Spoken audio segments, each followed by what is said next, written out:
Hello, Year 10. So today we are going to be doing a character lecture all about Mrs. Birling. And our learning objective remains the same as last week.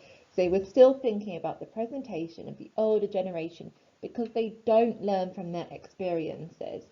So we're going to learn key vocabulary and quotations from Mrs. Birling today, analyse the quotes, and then we're going to talk about Priestley's intentions. So the format of today will be very similar to last week.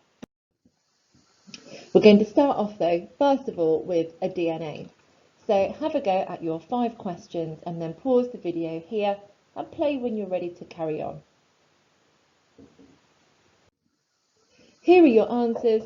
Tick them off and correct any that you didn't quite get this time.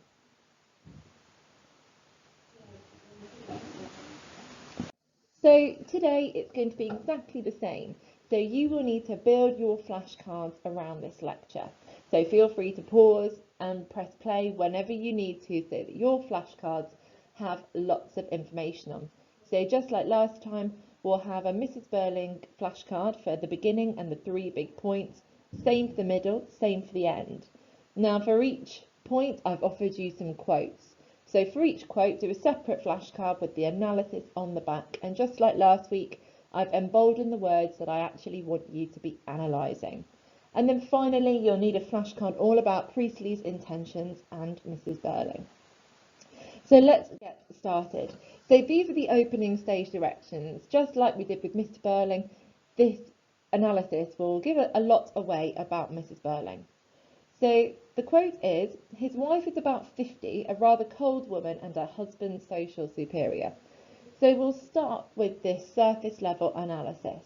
So the big idea is it shows Mrs. Birling is socially aware. She embodies the gap in the classes driven by capitalism. So how is it shown? First of all, I have the adjective cold, which implies she is detached, unsympathetic and unfeeling. I've also got the noun phrase social superior, which demonstrates a sense of superiority over her husband and her awareness that she's married a man from a family less wealthy than hers. But why? So Priestley uses Mrs. Birling to expose the callous nature of the upper classes and how they abuse the powers given to them by their birthright. So that is our first level analysis. So let's learn a little bit more about Mrs. Birling and see what we can add to this at the end. So at the start of the play, Mrs. Birling is a very traditional Victorian woman. She is subservient to her husband despite the fact she is his social superior.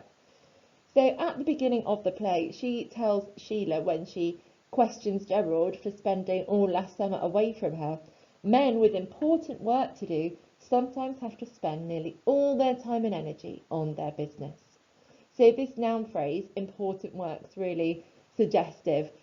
It implies that what they are doing is providing for the family. It is also said in quite a patronising tone to Sheila. It's almost like she's saying, you just need to understand this and then it'll be fine. And she tells her, you'll just have to get used to it, just as I had.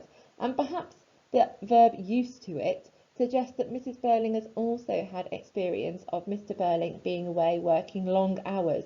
However, as the play progresses and we find out that Gerald was actually not in fact at work, it does perhaps make us question whether, like Gerald, Mr. Birling has also been unfaithful to his wife. And then she withdraws to the drawing room after the toasts. So she says, I think Sheila and I better go into the drawing room and leave you men.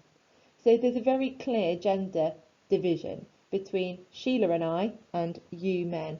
It's as though they aren't able to participate in the conversation as it's going to be about business. It's all about things that are traditionally to do with masculinity. She also infantilises her children, so they are young adults. Sheila is in her 20s.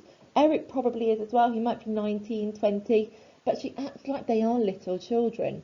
So when Sheila says that Eric is squiffy, so he's a bit tipsy, she goes, really, the things you girls pick up these days. Now, really is quite a disapproving sort of tone, and also calling her daughter a girl again implies she's a child. She is not a girl, she's a woman, she is an adult. In the middle of the play, she starts to then refer to Eric and says that he's in an excitable, silly mood. Now, those adjectives are very much associated again with children being quite boisterous, but Eric is not a little boy, and actually it's a euphemism. So it's a way of saying something unpleasant in a much nicer way. What she really means is Eric is drunk. And she tells the inspector, when Sheila appears to have taken on his advice and taken on social responsibility for her actions, you seem to have made a great impression on this child. Now, being impressionable is often associated with being young, because as you get older, you form your own ideas. Younger people are more impressionable because they can be taught things, they can be moulded, which is partly why Mrs. Birling can never change. She isn't impressionable anymore, whereas Sheila and Eric, they're still young and they still are. However, importantly, she is not a child, and yet here is Mrs. Birling using the noun child. She sees her as a little girl who's being taught something wrong. And finally, at the start of the play, Mrs. Birling makes it really obvious that she believes herself to be morally and socially superior to everybody, even though she still defers to Arthur when a decision needs to be made. So when Mr. Birling tries to ask her to compliment the cook on the nice meal, she says reproachfully, "Arthur, you're not supposed to say such things." So that adverb in the stage directions, reproachfully, it's almost like she's telling him off. She's reminding him that that's not proper, that's not how you behave. And again, with that verb supposed to, she knows all about etiquette because she is from a more wealthy, a posher family than Arthur is. Whereas in contrast, he's provincial, fundamentally he's totally unsophisticated, and she needs to remind him of that. And again, when Sheila talks about Eric being squiffy, she says, "What an expression, Sheila." So that exclamation and that noun expression, she can't bring herself to say what it really is. And the direct address of Sheila also implies that she is telling her off directly. And then finally, as Arthur starts to do the toast to Gerald and Sheila, he starts to talk about business, so bringing them together for lower costs and higher prices. Remember, he sees it as a business transaction, whereas actually Mrs. Birling reminds him again about what he is and isn't supposed to do. So she reminds him, "Now, Arthur, I don't think you ought to talk business on an occasion like this." So this verb ought is not one that we use very much anymore. It means you should. I don't think you should talk about business. And again, it's all about what you should do. It's what about the rules are, and Arthur is breaking them.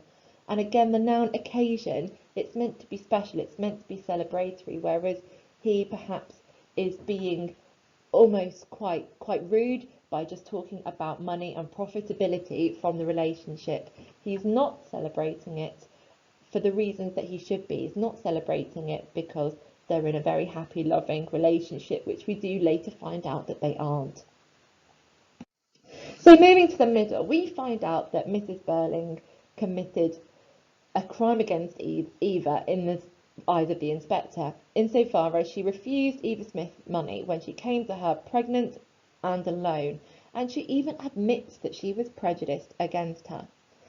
So she describes her as speaking with gross impertinence, quite deliberate, and naturally that was one of the things that prejudiced me against her case. Now the phrasing here is really interesting. So that idea of gross impertinence. Impertinence is a word, well here it's a noun, that Mrs. Birling uses quite frequently. It means rudeness. So gross rudeness. But the fact that she prefaces it with the adjective gross almost implies she is disgusted by Eva Smith. And again, that little phrase in the middle, quite deliberate, it really makes sure that Mrs. Birling shows us that she's totally outraged. And again, we have that verb naturally. So there was nothing else to do. There was the only option was just to be prejudiced against her. And that verb prejudice is so ironic. She is prejudiced, but not for the reasons that she thinks she is. And she's actually prejudiced against Eva Smith because she is in the working class, and no other reason whatsoever. And she has no reason to dislike Eva Smith at this point. She also says, I didn't like her manner. She'd impertinently made use of our name. So that noun manner, it's very, very vague. So it doesn't really say what she didn't like. It's just the way that she was. She just didn't like her. There's no real reason. There's no logic.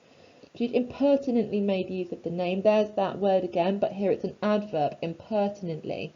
She was absolutely offended that Eva Smith called herself Mrs. Birling.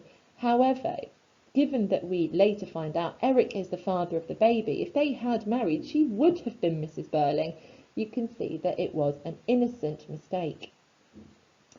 And Mrs. Birling admits what she did. She said, I used my influence to have it refused. So that noun influence is another word for power.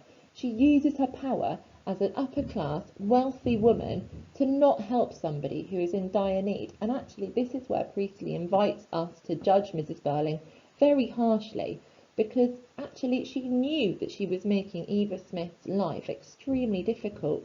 And in the context of the time and the sequence of events, this was the last thing that happened to Eva Smith before she eventually died. So actually, Mrs. Birling comes across as particularly villainous here. And even when she realises all of this, even when everything she did is uncovered, she is described as being perfectly justified. And again, like Mr. Birling, she uses the word justified. She believes that she did the right thing. And that adverb perfectly implies that maybe she thinks she's perfect. But that actually only exposes her ignorance, as she is far from it. She also believes she is morally superior to working class people, and she refuses to take responsibility for her behaviour. She said, I did nothing I'm ashamed of.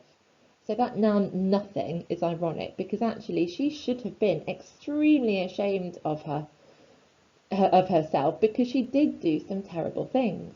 She even says, I consider I did my duty. Now that noun duty is interesting. So if we unpick that, if you do your duty, it means that you do the right thing almost to help society. But actually she's not helping society. She's just taken offence at something, and she's taken it out on a very poor, very innocent woman. But her judgmental behaviour is shocking.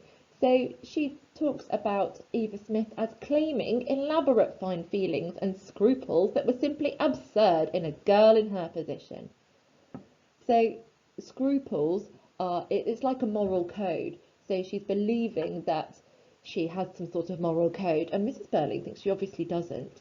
So that verb claiming again implies that she doesn't believe that a working class person is capable of having a moral compass, knowing right from wrong.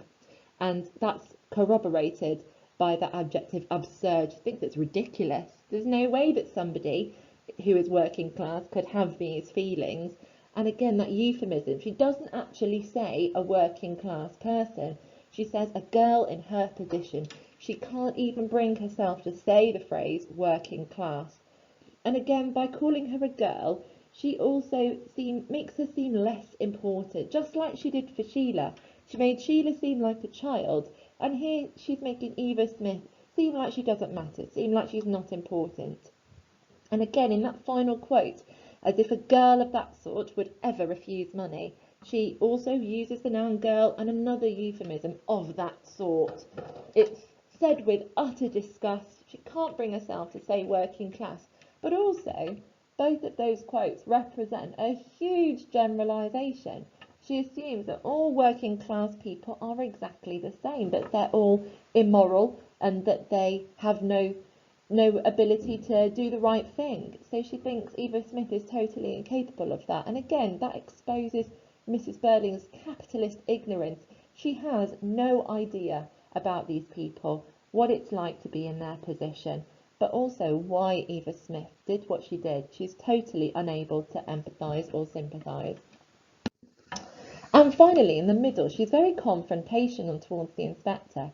She believes she's morally superior and she's untouchable compared to the lower classes. So if you remember back to last week, when we think about the Titanic being unsinkable as the metaphor for capitalists, she embodies that ideal completely. She thinks she cannot be touched, she cannot be dragged down by the inspector.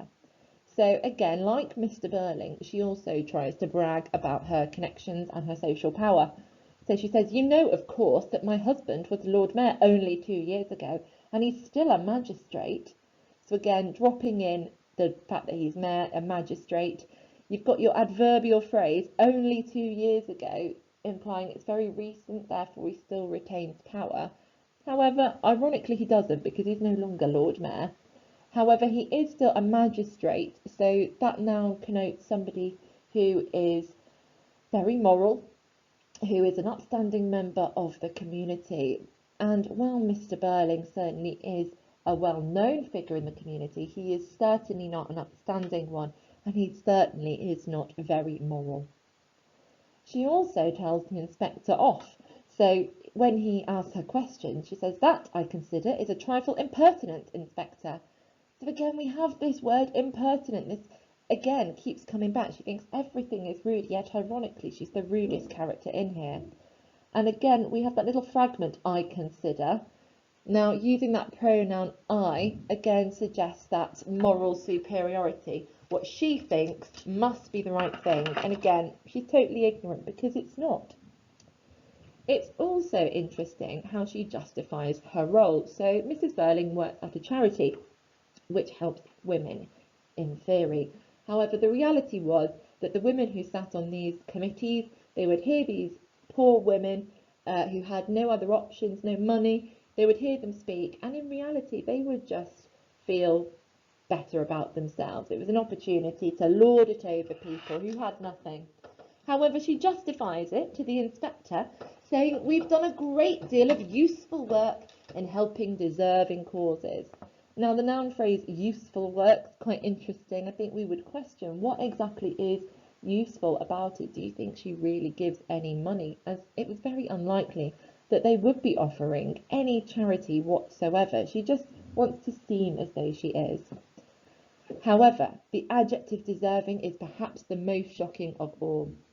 This shows that Mrs. Birling feels as though, due to her moral superiority, because of her class and her wealth, she is able to judge who needs help, which is completely unfair. She believes some people deserve help, but some people don't. Some are undeserving, just like Eva Smith was. And she allows herself to have the power to decide on those people without being willing to listen to them and without truly understanding their experiences. She's also extremely naive, and she's naive to a lot of things. So Gerald the Fair, Alderman Megaty's lecturing, and Eric's drinking. So when Gerald tells the story about how he met Eva/Daisy and the fact that Alderman Megety was all over her and he had to effectively rescue her, Mrs. Birling is shocked. So the adjective staggered. She's absolutely gobsmacked. She goes, well, really, Alderman Megety, I must say we're learning something tonight. So we have that triple exclamation mark sequence. And again, that shows her absolute shock. She is very naive. She thinks that all of these men, when they go out, they are just being upstanding members of the community. And they're obviously not. Gerald isn't, Eric isn't, Alderman Megety isn't. And it leads us to wonder, just like at the beginning, is Mr. Birling?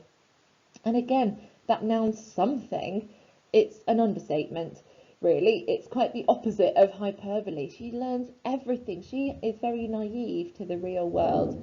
She just believes that men have very important things to do and that she doesn't need to know about it.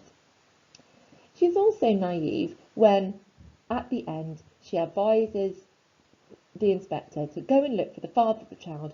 It's his responsibility. So those imperatives, go and look, again show her taking control of the situation. She's feeling really quite confident that she's in the right by saying it's his responsibility. However, totally ironic, she's again naive. It's actually Sheila who recognises that it's Eric who is the father of the child, and by suggesting that a public example is made of Eric, that actually she's just bringing her own family into disrepute. At the start of Act 3, though, she is utterly shocked by the behaviour of her son. She thinks, again, he is a little boy. She says, besides, you're not the type, you don't get drunk.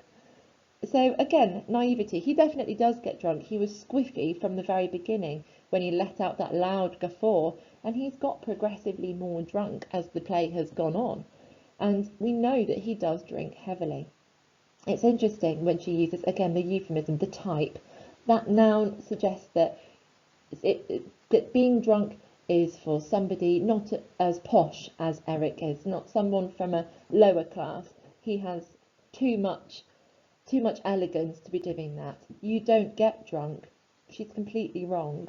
It shows that she doesn't know her son at all. And the fragments, those dashes, show that actually she's starting to be quite worried, quite frightened actually, by what she doesn't know. There's a small realisation at the start of Act 3 of what she's done, but only when she realises that it has an effect on Eric, not because she believes that there's been any social injustice.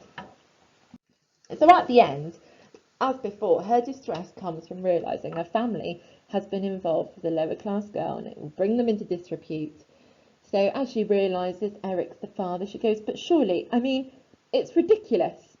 So the word ridiculous, again, it's that idea of disbelief. She's utterly shocked, and your ellipsis also shows that. And again, in the same part of the play, the stage direction shows she's agitated. That adjective shows that she's quite frightened, she's quite worried, she's wound up. I don't believe it, I won't believe it. So those two verbs are really presenting Mrs. Birling as being very honest. She won't believe things that are in front of her. Eric has been drinking in front of her through the meal, and she has chosen to ignore it. And as the inspector is leaving, she becomes very distressed now. So she's become more and more upset as the play has gone on. But again, it's only from realising the impact on her family. So she says, no, Eric, please, I didn't know, I didn't understand. So really here it's all of the dashes. It's the pain of knowing she's upset and hurt her child, which is not her intention. She does want them to be happy, she just doesn't want to acknowledge the truth about them. She still, like Mr. Birling, at the end refuses to take any responsibility, and she constantly wants to be on the moral high ground, even compared to her own family, and she judges herself to have dealt with the inspector better than everybody else. So she says, I told him quite plainly that I thought I had done no more than my duty. So that adverb plainly, she thinks she told him very clearly, and she did. But all that does is make her come across as a totally remorseless character. And again, we have that noun duty. She hasn't learned. It is not her duty to decide who deserves help and who doesn't, who is the deserving or undeserving. And then at the end, when Gerald suggests that it was a hoax, that Inspector Gould wasn't real, she uses a similar adverb to Mr. Birling. She says triumphantly, didn't I tell you? Didn't I say I couldn't imagine a real police inspector talk to us like that? So that adverb triumphantly, again, it's like she's victorious in some sort of competition. But again, there's no way that that Eva Smith could ever compete with her. They're not in the same class. Mrs. Birling has all of this wealth, power and authority behind her because of her class, whereas Eva Smith has nothing. It is no competition really, and Mrs. Birling has nothing to be triumphant about. And that repetition of didn't I tell you, didn't I say, those two questions, again, show her smugness and show her sense of victory, that actually she's managed to get away with her poor behaviour and everything will be fine now. Now, at the end, she also doesn't acknowledge any change in her children's moral compass. She remains the intransigent capitalist. So if we remember from our vocab last week, intransigent, someone who is unwilling to change.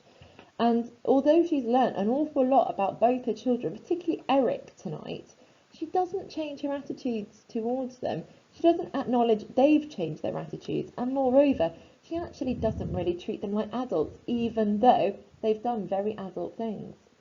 So she says, Eric, I'm absolutely ashamed of you.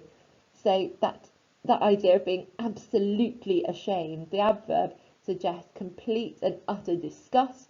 And really, the shame is quite interesting. The shame comes from the fact that he was using prostitutes. It doesn't come from the injustice. And when Eric and Sheila actually believed that the inspector was sharing some valuable information and acknowledging that he was teaching them about community, she just rebuts them. She says, really, from the way you children talk, you might be wanting to help him instead of us. So we have that noun children. She doesn't see them as adults, she sees them as silly. She dismisses their ideas, which arguably makes them feel less valued by their parents. And we've also got him and us. That juxtaposition between the two pronouns, again, it's like they're on two different sides and they're fighting for different things. Him being the inspector fighting for socialism, us being Mr. and Mrs. Birling fighting for capitalism. But actually, the fact that Sheila and Eric both want to help the inspector more than their own family demonstrates there is hope for the future. There is hope that actually the world will become more socialist. And at the very end, just before the phone rings, she even goes so far as to describe Eric and Sheila as being overtired. In the morning, they'll be as amused as we are. That adjective overtired might perhaps have connotations of a toddler, maybe somebody who needs a nap and therefore is in a bad mood because they haven't had their sleep. Again, totally infantilizing them, not acknowledging their opinions at all. And interestingly, she talks about herself being amused, and that adjective there also says that she has learnt absolutely nothing. She's the same as she was at the beginning. So, Priestley's intentions: challenge, lambast, question or ridicule. So, ultimately, she represents capitalist ignorance to the plight of the working class, and she also shows the gulf, that huge gap between the classes. She uses her work to reinforce her social superiority and to decide who deserves help and who doesn't. So she gives herself an awful lot of power, but really she doesn't know much at all. She's just trapped in her own little rosy bubble. So she views the working classes as subhuman and immoral, but she thinks she's flawless, which again only heightens her ignorance. She has no self-awareness. All that matters to her is class, and she's totally indoctrinated by that. And as before, she has that little moment where she seems like maybe she could change. There might be a bit of hope as she realises Eric's the father of the baby. But actually we realise she doesn't have any hope for change, because the only reason why she's concerned is because it involves Eric and bringing her family into possible disrepute. So actually we see someone cold, we see someone immoral, which is ironic given that's how she perceives the working class. And Priestley encourages us to challenge the stereotypes applied to the classes at the time. And he asks us to judge people for their characters, not just their wealth, not their background and not their money. It's all about who they are and their moral compass. So it brings us right back round to our opening quote again. We've come full circle. So his wife is about 50, a rather cold woman, and her husband's social superior. So I've kept the same point, but I've built up my how. So the first how, the adjective cold, implies she is detached, unsympathetic and unfeeling, foreshadowing that she will be flippant and apathetic towards Eva's struggles. Now, if you're apathetic, you're just somebody who's not really bothered. Furthermore, the noun 50 demonstrates that due to her age, she will be unlikely to change, just like Mr. Birling is, as they've grown up with the sense of entitlement awarded by their class. So I've also got the noun phrase social superior, which demonstrates her sense of superiority over her husband and awareness that she's married a man from a family less wealthy than hers. But later she defers to him, acknowledging him as the true patriarch in the family. So why? Priestley uses Mrs. Birling to expose the callous nature of the upper classes and how they abuse the powers given to them by their birthright. She uses her power to judge lower class people and ultimately is naive and unsympathetic to their plight, whereas the inspector is full of compassion and support for those in need, embodying Priestley's political ideology. So that's everything. I hope that you've got your flashcards ready. If you haven't, don't worry, just go back to the video and just keep on building them. Well done. Have a go at the quiz now.